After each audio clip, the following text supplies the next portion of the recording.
Appropriations matchup number 5 coming your way. This is for transportation and housing and urban development.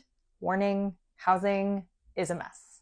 For those who are new, I present this in 3 columns. The middle is the president's budget requests and other ancillary requests. The left-hand column is the House text as it's currently approved in appropriations, and the right is the Senate text. There's a lot more going on in the House with this one, as you can tell.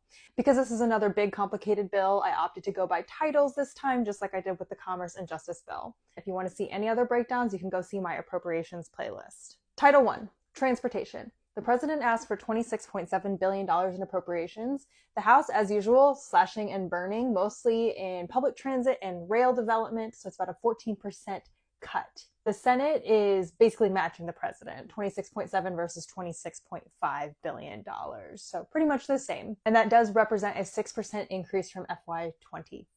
Title 2 is where everything gets super messy, housing and urban development. The president asked for $43.5 billion, basically a scorched earth, a 43% cut to this cabinet agency. The House said, we'll start cutting some stuff, but only by about 1%, $67.8 billion. The Senate is pretty much funding HUD at parity with maybe a few cuts here and there, but a lot of the things that the House is cutting, the Senate is actually increasing, such as public housing, Section 8, elderly housing, and housing for people with disabilities. The cuts that the House is looking to make would put about 415,000 households at risk of losing housing. And they're even trying to eliminate the 30-day eviction notice for federal housing holders. This was something that was put into the CARES Act. These HUD housing programs have always been very bipartisan, very popular, and this is just madness.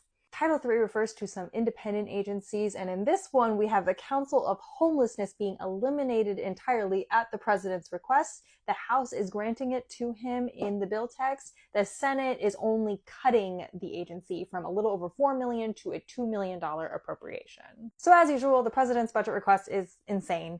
The Senate is fairly sane with a few exceptions, and the House is almost as insane as the president, but not quite. Another thing the House version of the bill is doing, which is really frustrating, is putting in time limits and work requirements into HUD housing, which is exacerbating the number of households that are at risk of losing housing altogether. If your representative is a House Republican on the Appropriations Committee, you should give them a call. Stay tuned for our next matchup. I'm sure it will be just as ugly.